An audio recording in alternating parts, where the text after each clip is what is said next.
S S Gaikwad Sidhu sir या YouTube चॅनलवर मी तुमचं स्वागत करतो। मित्रांनो, सध्या चर्चेतील मुद्दा की लोकसभा अध्यक्षांवरती जे काही त्यांना पदावरून दूर करण्याचा ठराव लोकसभेमध्ये आणलेला आहे आणि मागच्या सप्टेंबरमध्ये आपल्या भारताचे उपराष्ट्रपतींची निवडणूक पार पडली होती। तर या दोघांचाही आपण या ठिकाणी एक लोकसभेचे अध्यक्ष या नात्याने व राज्यसभेचे सभापती या नात्याने त्या दोघांचाही आपण तुलनात्मक अभ्यास या ठिकाणी पाहणार आहोत, जेणेकरून येणाऱ्या परीक्षांसाठी आपला कसल्याही प्रकारचा प्रश्न आला तरी तो आपला मार्क गेला नाही पाहिजे। या ठिकाणी सुरुवातीला पाहत असताना याचे आपण वैशिष्ट्य पाहणार आहोत की लोकसभा अध्यक्ष आणि राज्यसभा सभापती यांच्या तुलनात्मक आढावा घेऊन संबंधित कलमचा विचार केला तर राज्यसभा सभापतींचा कलम 89 ते 92 दरम्यान त्यांच्या तरतुदी आहेत आणि लोकसभा अध्यक्षांच्या कलमासंदर्भामध्ये 93 ते 96 या कलमांमध्ये त्यांच्या तरतुदी दिल्या आहेत। सभागृहाचे सदस्यत्व याचा विचार केला तर लोकसभेचे निवडून आलेले ते सदस्य असतात, लोकसभेचे अध्यक्ष त्या सभागृहाचे सदस्य असतात, कारण त्या सदस्यांपैकीच एकाची निवड लोकसभा अध्यक्ष म्हणून केली जाते। परंतु आपण जर का राज्यसभा सभापतीचा विचार केला तर ते या सभागृहाचे सदस्य नसतात, कारण ते भारताचे उपराष्ट्रपती असतात आणि आपल्या देशामध्ये भारताचे उपराष्ट्रपती हे राज्यसभेचे पदसिद्ध अध्यक्ष असतात, परंतु ते उपराष्ट्रपती हे त्या राज्यसभेचे सदस्य नसतात। हे या ठिकाणी आवर्जून आपल्याला ध्यानात ठेवणं गरजेचं आहे। पुढचा मुद्दा आहे निवड प्रक्रिया। लोकसभेचे सदस्य आपल्यातील एकाची निवड करतात आणि त्यांच्या निवडणुकीची तारीख हे राष्ट्रपती ठरवतात। या ठिकाणी उपराष्ट्रपतीची जे काही निवड असते त्यांची निवड ही संसदेच्या लोकसभा व राज्यसभा या दोन्ही सभागृहांचे निर्वाचित व नामनिर्देशित हे दोन्ही सदस्य भाग घेऊन संसदेचे दोन्ही सभागृहाचे सदस्य मिळून त्यांची निवड करतात। या ठिकाणी ध्यानात घ्या, स्टेट लेजिस्लेचर किंवा राज्य विधिमंडळाचे जे काही सदस्य असतात तर ते या ठिकाणी भाग घेत नाहीत उपराष्ट्रपतीच्या निवडणुकीमध्ये, हे या ठिकाणी ध्यानात ठेवा। पुढचा मुद्दा आहे त्यांच्या कालावधीचा किंवा त्यांच्या कार्यकाळाचा। या ठिकाणी जेव्हा लोकसभेच्या अध्यक्षांचा विचार केला जातो तेव्हा लोकसभेच्या अध्यक्षांचा कार्यकाळ जोपर्यंत लोकसभा विसर्जित होत नाही तोपर्यंतचा असतो, म्हणजे सामान्यतः ते 5 वर्षापर्यंतचा कार्यकाळ त्यांचा असतो। परंतु या ठिकाणी ध्यानात घ्या, जेव्हा लोकसभा विसर्जित होते लगेच लोकसभेचे अध्यक्ष राजीनामा आपला देत नाहीत। जेव्हा नवीन लोकसभा स्थापन होते त्याच्या पहिल्या बैठकीच्या पूर्वी ते आपल्या पदावरून दूर होतात, हे या ठिकाणी ध्यानात घ्या। त्यानंतर उपराष्ट्रपतींचा विचार केला तर त्यांचा कार्यकाळ हा 5 वर्षाचा असतो आणि पुढचा मुद्दा आहे त्यांचा राजीनामा देण्याचा। लोकसभेचे अध्यक्ष त्यांचा राजीनामा डेप्युटी स्पीकर किंवा उपाध्यक्षाकडे देतात, परंतु या राज्यसभेचे सभापती हे उपराष्ट्रपती असतात देशाचे, म्हणून ते उपराष्ट्रपती या नात्याने ते राष्ट्रपतीला आपला राजीनामा देतात। पुढचा मुद्दा आहे मतदानाचा अधिकाराचा। तर या ठिकाणी दोघांना पण निर्णायक मत असतं, म्हणजे कास्टिंग वोट असतं। कास्टिंग वोट म्हणजे समसमान मते पडतात। एखादा ठराव मंजूर करत असताना, एखादा प्रस्ताव मंजूर करत असताना समसमान मते जेव्हा पडतात तेव्हा ज्या मताचा वापर होतो त्याला आपण कास्टिंग वोट किंवा निर्णायक मत म्हणतो। हे त्या सभागृहाचे पीठासीन अधिकारी असल्यामुळे त्यांना सुरुवातीला मतदानाचा अधिकार नसतो। या ठिकाणी एक फॅक्ट ध्यानात ठेवा, राज्यसभेचे जे काही चेअरमॅन असतात तर ते त्या सभागृहाचे सदस्य नसतात, म्हणून त्यांना त्यांच्या पदावरून काढण्याची प्रक्रिया चालू असताना पहिल्या फेरीमध्ये त्यांना मतदानाचा अधिकार नसतो, परंतु सामान्य परिस्थितीत त्यांना निर्णायक मताचा अधिकार असतो जेव्हा समसमान मतं पडल्यानंतर। या ठिकाणी लोकसभेच्या अध्यक्षाचा विचार केला तर हे लोकसभेचे अध्यक्ष त्या सभागृहाचे सदस्य असतात, म्हणून यांना पदावरून काढण्याचा ठराव देखील विचाराधीन असताना ते पहिल्या फेरीमध्ये मतदान करण्याचा अधिकार असतो, परंतु सामान्य परिस्थितीमध्ये त्यांना निर्णायक मताचा अधिकार असतो, पहिल्या फेरीमध्ये ते मतदान करत नाहीत। दुसरा मुद्दा आहे पदावरून दूर करण्याचा। जेव्हा लोकसभेच्या अध्यक्षांना पदावरून दूर केलं जाते, याचा आपण पुढच्या स्लाइडमध्ये तुलनात्मक याचा पुरेपूर अभ्यास करणारच आहोत. लोकसभेच्या अध्यक्षांना प्रभावी बहुमताने ठराव मंजूर करून दूर केले जाते आणि राज्यसभेच्या सभापतींना देखील प्रभावी बहुमताने ठराव आणि लोकसभेची साधी संमती याद्वारे पदावरून दूर केले जाते. परंतु इथं ध्यानात घ्या, ज्या प्रकारे राज्यसभेच्या सभापतींना लोकसभेच्या साधी संमती लागते, त्या प्रकारे इथं लोकसभेच्या अध्यक्षांना पदावरून दूर करत असताना या ठिकाणी राज्यसभेची साध्या संमतीची गरज पडत नाही. ते लोकसभेच्या प्रभावी बहुमताचे तेवढ्या पुरतच त्यांना त्या प्रभावी बहुमतानेच दूर केलं जाते. त्यानंतर त्यांच्या अधिकारांचा जर विचार केला तर पीठासीन अधिकारी या नात्याने त्या सभागृहाच्या पीठासीन अधिकाऱ्याला समान अधिकार आहेत, परंतु काही खास अधिकार हे लोकसभेच्या अध्यक्षाला आहेत. ते खास अधिकार जर सोडले तर बाकी दोघांना देखील समान अधिकार आहेत. तर या ठिकाणी पहिला खास अधिकार, खास फरक आहे की धनविधेयक. मित्रांनो, धनविधेयक आपले 110 कलममध्ये धनविधेयकाची व्याख्या आहे, मनी बिलची व्याख्या आहे. जेव्हा मनी बिल लोकसभेतच मांडले जाते, ते मनी बिल हे मंत्र्यातर्फेच मांडले जाते आणि जेव्हा लोकसभेमध्ये मनी बिल पारित होते, ते धनविधेयक लोकसभेत पारित होते. त्यानंतर राज्यसभेकडे पाठवत असताना ते लोकसभेचे स्पीकर किंवा लोकसभेचे अध्यक्ष त्या धनविधेयकाला हे धनविधेयक आहे असं प्रमाणित करून तिकडे पाठवतात. म्हणून ह्या धनविधेयकाला हे धनविधेयक आहे की नाही हे ठरवण्याचा अंतिम अधिकार हा लोकसभा अध्यक्षाचा आहे. तो राज्यसभेच्या सभापतीला हा अधिकार प्राप्त होत नाही. हा एक लोकसभेच्या अध्यक्षाचा खास अधिकार आहे. दुसरं महत्वाचं म्हणजे आपली संयुक्त बैठक आहे. आपण संयुक्त बैठक ऑस्ट्रेलियाकडून घेतलेली आहे हे आपल्याला माहिती आहे. आपल्या संयुक्त बैठकीची कलम आहे 108. आणि दुसरं महत्वाचं, या संयुक्त बैठकीला बोलावतात प्रेसिडेंट. या संयुक्त बैठकीचे अध्यक्षस्थान भूषवतात लोकसभा स्पीकर किंवा लोकसभा प्रेसिडेंट, लोकसभा अध्यक्ष. या ठिकाणी एक पुरेपूर फॅक्ट एवढी ध्यानात ठेवा की कुठल्याही परिस्थितीमध्ये या संयुक्त बैठकीचे अध्यक्षस्थान राज्यसभेचे चेअरमन किंवा राज्यसभेचे सभापती संयुक्त बैठकीचे अध्यक्षस्थान कधीच भूषवत नाहीत. कारण या राज्यसभेचा सभापती हा त्या सभागृहाचा सदस्य नसतो. म्हणून जर का लोकसभेचा अध्यक्ष जर का गैरहजर असेल तर लोकसभेचा उपाध्यक्ष त्या ठिकाणी संयुक्त बैठक भूषवू शकतो. जर का तेही गैरहजर असतील तर राज्यसभेचा उपसभापती त्या ठिकाणी त्या संयुक्त बैठकीचे अध्यक्षस्थान भूषवू शकेल. परंतु कुठल्याही परिस्थितीमध्ये आपल्या राज्यसभेचे चेअरमन किंवा सभापती हे संयुक्त बैठकीचे अध्यक्षस्थान भूषवत नाहीत. ही या ठिकाणी पुरेपूर माहिती असली पाहिजे. पुढे आहे, हे दोन जर अधिकार सोडले, धनविधेयक आणि संयुक्त बैठकीचे खास दोन अधिकार हे लोकसभेच्या अध्यक्षाला आहेत. हे दोन अधिकार सोडून बाकी सर्व अधिकार हे एक प्रकारे दोघांनाही समान आहेत. पुढचा एक महत्वाची गोष्ट आपल्याला माहिती असली पाहिजे की ती म्हणजे अँटी डिफेक्शन लॉ. तर आपल्या संविधानामध्ये हे अँटी डिफेक्शन किंवा त्याला आपण पक्षांतर विरोधी कायदा म्हणतो. तर हे पक्षांतर विरोधी कायदा आपल्या संविधानामध्ये 52वी घटना दुरुस्ती 1985 मध्ये समाविष्ट करण्यात आलेला आहे. याद्वारे 10व परिशिष्ट संविधानामध्ये समाविष्ट केलेला आहे. त्यालाच पक्षांतर विरोधी कायदा असं देखील म्हणतात या घटना दुरुस्तीला. आणि याच्या अंतर्गत या 10व्या अनुसूचीप्रमाणे निर्णय घेण्याचा, अपात्रतेचा निर्णय घेण्याचा अधिकार लोकसभा अध्यक्षाला आहे आणि राज्यसभा सभापतीला देखील आहे. परंतु representative of people's act, representative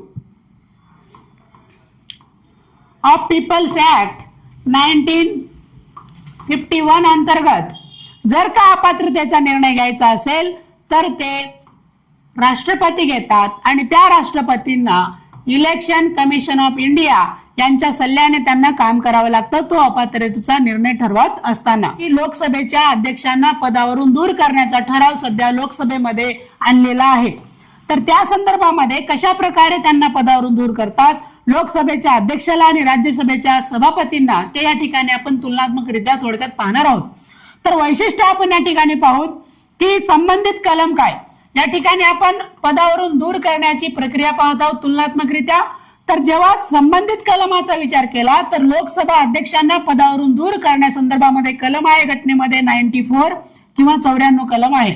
त्यानंतर राज्यसभा सभापतींना पदावरून दूर करत असताना त्यांच्या संदर्भामध्ये कलम आहे 67B मध्ये ती प्रक्रिया दिलेली आहे. आता राज्यसभेचे सभापती हे आपले उपराष्ट्रपतीच असतात. आपल्या देशाचे उपराष्ट्रपती हे राज्यसभेचे पदसिद्ध अध्यक्ष असतात. म्हणून जेव्हा आपण म्हणतो की राज्यसभेचा सभापती पदावरून दूर करतो, याचा अर्थ उपराष्ट्रपतींना पदावरून दूर करतो. त्याच उपराष्ट्रपतीला पदावरून दूर करणे म्हणजे त्या राज्यसभेच्या सभापतींना पदावरून दूर करण्याची प्रक्रिया आपण अशी सारखीच आहे हे समजतो. त्यानंतर मूळ पदाचा विचार केला दोघांच्या तर ते लोकसभेचे अध्यक्ष हे लोकसभेचे सदस्य असतात, परंतु हे उपराष्ट्रपती हे पदसिद्ध सभापती असले राज्यसभेचे तरी ते राज्यसभेचे सदस्य नसतात. हे अगोदर पण आपण या ठिकाणी पाहिलं होतं. पुढे या पदावरून दूर करण्याच्या प्रक्रियेची सुरुवातीचा विचार केला तर लोकसभेच्या अध्यक्षांना पदावरून दूर करण्याचा ठराव तो केवळ आणि केवळ लोकसभेतच मांडला जातो. हे या ठिकाणी येणाऱ्या परीक्षेसाठी आवर्जून ध्यानात ठेवा. आणि राज्यसभेच्या सभापतींचा विचार केला तर त्यांच्या पदावरून दूर करण्याचा ठराव तो फक्त राज्यसभेतच मांडता येतो. हे दोघांचं या ठिकाणी व्यवस्थित ध्यानात ठेवा. त्यानंतर त्यांना पदावरून दूर करायचं असेल तर त्यांना पूर्वसूचना द्यावी लागते. ती पूर्वसूचना त्यांना 14 दिवसांची लेखी नोटीस देऊन द्यावी लागते. हे दोन्हीकडे ही समान गोष्ट आहे. हा मुद्दा इथे अधोरेखित करणं गरजेचं आहे. 14 दिवसाची समान नोटीस, 14 दिवसांची इकडे पण समान नोटीस दिली जाते. बहुमताचा प्रकार. या बहुमताच्या प्रकारा अगोदर या लोकसभेच्या अध्यक्षांना पदावरून दूर करण्यासाठी कमीत कमी लोकसभेच्या 50 सदस्यांचा पाठिंबा असणं गरजेचं असतं. ते जे काही ठराव त्यांना दिला जातो त्या ठरावावरती लोकसभेच्या 50 सदस्यांचा सहीचा ठराव आला पाहिजे. तर हे 50चा आकडा देखील या ठिकाणी ध्यानात घेणं गरजेचं आहे. मित्रांनो, या ठिकाणी लक्षात घ्या मुख्य फरक काय आहे. या दोघांना एक पदावरून काढून टाकायचा प्रोसेस जेव्हा विचाराधीन असते तेव्हा लोकसभेचा प्रेसिडेंट आणि इकडे आपला आहे व्हाईस प्रेसिडेंट. हा व्हाईस प्रेसिडेंट म्हणजेच उपराष्ट्रपती हा राज्यसभेचा पदसिद्ध अध्यक्ष असतो. जेव्हा लोकसभा अध्यक्षाच्या ठराव विचाराधीन असतो तेव्हा त्यांना 50 सदस्यांचा पाठिंब्याची गरज असते आणि त्याच्यानंतर त्यांना 14 दिवसाच्या नोटीस द्यावी लागते आणि हा ठराव फक्त लोकसभेतच मांडला जाऊ शकतो. त्यानंतर इकडं यांना पदावरून काढण्यासाठी हा ठराव फक्त राज्यसभेतच मांडता येतो. 14 दिवस पूर्व नोटीस दिली जाते. पुन्हा एकदा ध्यानात घ्या 50 सदस्यांचा पाठिंबा लागतो लोकसभा अध्यक्षांना पदावरून काढायचा ठराव आणण्यासाठी, परंतु इकडं 50 सदस्यांच्या पाठिंब्याची काही गरज नसते. दुसरा मुद्दा आहे 14 दिवस पूर्व नोटीस द्यावी लागते. इकडे पण 14 दिवस पूर्व नोटीस द्यावी लागते. त्यानंतर लोकसभा अध्यक्षांचा ठराव हा फक्त लोकसभेतच मांडता येतो. राज्यसभेचा सभापतीचा ठराव त्यांना पदावरून काढून टाकायचा फक्त राज्यसभेतच मांडता येतो. परंतु राज्यसभेमध्ये प्रभावी बहुमताने पारित झाल्यानंतर त्याच्या ठिकाणी लोकसभेच्या साध्या बहुमताने तो संमत झाला पाहिजे, त्याची संमती लागते लोकसभेची. परंतु या ठिकाणी अशी काही अट नाही, फक्त तो लोकसभेतच पारित केला जातो प्रभावी बहुमताने. त्याला राज्यसभेच्या साध्या बहुमताच्या संमतीची गरज लागत नाही. हा प्रमुख फरक या ठिकाणी ध्यानात घ्या. आणि दुसरं म्हणजे राष्ट्रपती आणि उपराष्ट्रपती यांच्यामधील देखील फरक या ठिकाणी आपल्याला स्पष्ट असला पाहिजे. जेव्हा राष्ट्रपतींना पदावरून दूर करतात तेव्हा त्यांना पदावरून दूर करण्याची इम्पिचमेंटची प्रोसेस आहे, महाभियोग पद्धत. त्या महाभियोगाचं कारण दिलेलं आहे संविधानाचा भंग. हा संविधान भंग केले किंवा व्हायोलेशन ऑफ द कॉन्स्टिट्यूशन या कारणावरून राष्ट्रपतीवरती महाभियोग आणला जाऊ शकतो कलम 61 अंतर्गत. परंतु उपराष्ट्रपतीसाठी अशा कुठल्याही प्रकारचं फॉर्मल ग्राउंड रिमूव्हलसाठी किंवा त्याला पदावरून दूर करण्यासाठीच असं स्पष्ट कारण घटनेमध्ये कसल्याही प्रकारचं नमूद नाही, हे देखील ध्यानात घ्या. त्यानंतर ठराव लोकसभेत किंवा राज्यसभेत मांडल्यानंतर बहुमताचा प्रकार काय. या ठिकाणी साधे बहुमत, प्रभावी बहुमत, विशेष बहुमत अशा वेगवेगळ्या प्रकारचे बहुमत आहेत. त्यापैकी आपल्याला जो मुद्दा विचाराधीन आहे लोकसभेच्या अध्यक्षाचा, राज्यसभेच्या सभापतीचा, त्यांना पदावरून दूर करण्यासाठी प्रभावी बहुमताची गरज असते. त्यालाच इफेक्टिव्ह मेजॉरिटी म्हणतात. तर ते लोकसभेच्या तत्कालीन सर्व सदस्यांचं बहुमत, त्याला आपण प्रभावी बहुमत म्हणतो. या ठिकाणी देखील राज्यसभेच्या सभापतींना म्हणजेच उपराष्ट्रपतींना पदावरून दूर करण्यासाठी प्रभावी बहुमताचीच गरज असते. त्या राज्यसभेच्या प्रभावी बहुमताची आणि लोकसभेच्या साधी संमती लागते. हे या ठिकाणी मुद्दा क्लिअर असला पाहिजे. पुढे आपण या ठिकाणी पाहणं गरजेचं आहे की प्रभावी बहुमताचं सूत्र आपल्याला माहिती असलं पाहिजे की प्रभावी बहुमत इक्वल टू सभागृहाची एकूण सदस्य संख्या मायनस रिक्त जागा डिवाइड बाय 2 + 1. समजा लोकसभेमध्ये आपण मुद्दा जर घेतला तर लोकसभेच्या एकूण 543 जागा आहेत. या ठिकाणी आपण दोन प्रकारचा फरक इथं स्पष्ट असला पाहिजे. पहिला म्हणजे रिक्त जागांचा. रिक्त जागा पहिला मुद्दा आहे आणि दुसरा आहे गैरहजर असणे. हा प्रभावी बहुमताचा विचार करत असताना आपल्याला रिक्त जागा यामध्ये पकडल्या जात नाहीत. रिक्त जागा आपल्याला मायनस करायच्या असतात आणि या गैरहजर जागा त्यामध्ये धरल्या जातात. तर म्हणून जर का लोकसभेमध्ये प्रभावी बहुमत आणायचं असेल तर लोकसभेमध्ये जर का एकूण सदस्य संख्या आपली आहे 543, समजा या 543 पैकी रिक्त जागा किंवा वेकेंट सीट त्याला म्हणतो आपण जर 13 असल्या तर या रिक्त जागा आपल्याला प्रभावी बहुमत असताना त्या धरल्या जात नाही. याचा अर्थ 13 मायनस केल्या तर आपल्याला 530 जागा सध्या आपल्याला पकडाव्या लागतील. यामध्ये गैरहजर देखील पकडले जातात, फक्त रिक्त जागा पकडल्या जात नाहीत. मग या ठिकाणी प्रभावी बहुमत आता 530 काढायचं आपल्याला, तर यांना आपल्याला डिवाइड बाय 2 + 1 करावं लागेल. तर या ठिकाणी आपण जर याचं गणित केलं तर 265 आपल्याला आकडा येतो. म्हणून लोकसभेच्या एकूण 543 सदस्य असतात आणि त्यांच्यापैकी जर का 13 सदस्य रिक्त सीटा असतील तर असं मिळून आपण जर का विचार केला तर प्रभावी बहुमत आणायचं असेल, पारित करायचं असेल ठराव, तर निदान आपल्याला 13 रिक्त सीट सोडल्या तर 265 सदस्य लागतील त्या मतदान करण्यासाठी. आणि त्या 265 सदस्यांची जर का मतदान केलं आणि ठराव पारित झाला तर लोकसभेच्या अध्यक्षाला तसं काढलं जाऊ शकतं. हे या ठिकाणी ध्यानात घ्या. आणि सेम प्रोसेस आपल्याला राज्यसभेच्या सभापतीसाठी देखील अवलंबली जाते.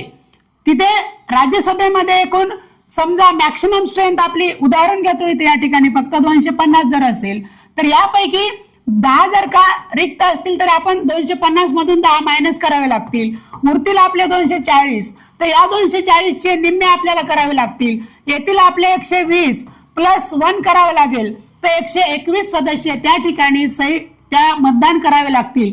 जर 121 सदस्यांनी मतदान केलं तर राज्यसभेचा सभापती पदावरून निघाला असं त्या ठिकाणी समजलं जाईल. परंतु मुख्य फरक काय, जेव्हा लोकसभेच्या अध्यक्षाला पदावरून काढायचंय तर तो फक्त आणि फक्त लोकसभेतच मांडला जातो आणि लोकसभेचा ठराव पारित झाल्यानंतर राज्यसभेच्या संमतीची गरज नाही.